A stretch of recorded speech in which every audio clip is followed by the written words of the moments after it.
Ryan Cole, thanks for taking the time. Here we go. The beginning of the end of the second third of your season is about to happen, the Mountain West Championships. Yeah, it's sometimes hard to keep track where we're at, but it goes by pretty fast. But, yeah, you always finish off February with your conference championship, and so we're excited to go down to Albuquerque and have a strong Mountain West Indoor Championship. Both these teams have been gaining momentum, it seems to me, throughout this indoor season. Let's talk first, ladies first, and just tell me what you've told them, what you kind of want to expect in this Mountain West Championship. Well, we had our team meeting yesterday going into the event, and we had it with both genders together because I told our team, our objective is the same on either side. And I think at face value, you kind of project out how the regular season has went. Our men may be slight favorites to win. Our women are not. I told our team yesterday I don't really know if that really matters, to be honest. The competition's not going to be conducted on paper, and we want to have a successful meet. I think there are a few different metrics you use to evaluate that. The first one, our sport's pretty objective. Is it the best you've ever done, right? If it's a personal best at a championship event, that's pretty good. Sometimes championship events don't lend themselves to your personal best. If you're in 4 races, your last one may not be your best one. You might be a little fatigued. I think that'd be understandable. So then you look at, okay, did you exceed your pre-championship ranking? That's another metric you can use to see if you're performing well. Are you able to do consistency? Are you able to do at the championship event what you did to get there? It sounds kind of unusual, but usually if you can do what you did at the championship event to get there, you're going to do pretty well because there are a lot of people that don't, can't, or won't. And so for whatever reason. So that's another metric you use.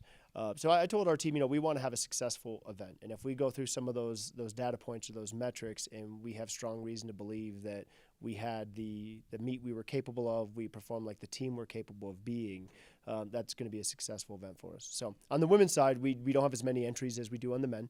We're a smaller team, and we lost some seniors that scored last year. We had 3 seniors in the long sprint group that were really good, arguably our best 4x4 we've ever had in school history. They scored in individual events with Michelle Roca in the 400 and Breed O'Connell in the mile.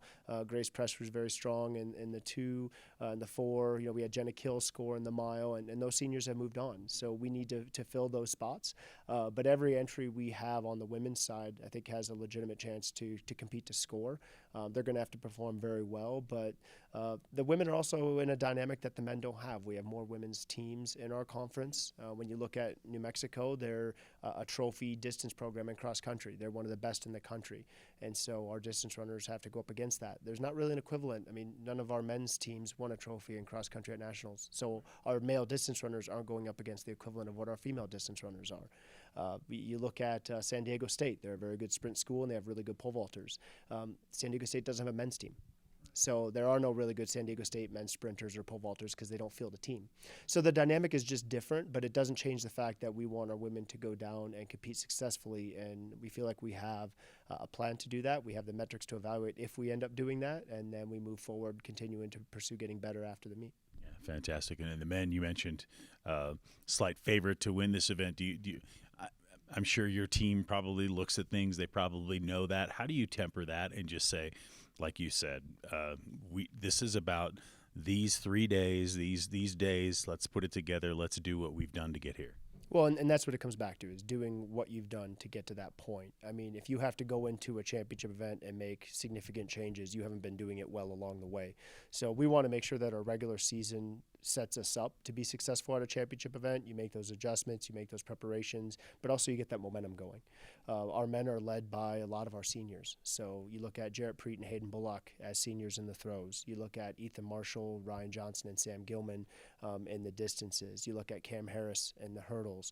And then you look at the conference list, and all of those names are up near the top of their respective events. So we're led by seniors, but we're a balanced program. We're not just a distance program. We're not just a throws program or a jumps program or a sprints program. We're going to be balanced across the board. And there are 17 events, and whenever an event's being contested, Air Force is going to have entries, and they're going to be competing well. So it kind of is a relentless approach where you sort of hope like, oh, well, this is a good event for us, or this is maybe we don't have anybody in this event. Every event's going to be a good event for us. And you have to have that type of balance, and that's one of our strengths, is we're a very balanced program, and so it makes it really hard to compete against us. So if we go out and do what we're capable of doing and have that successful meet, I think the outcome will be very positive. Fantastic. Ryan Cole, good luck this weekend. Hope it turns out well. Thank you. I appreciate it.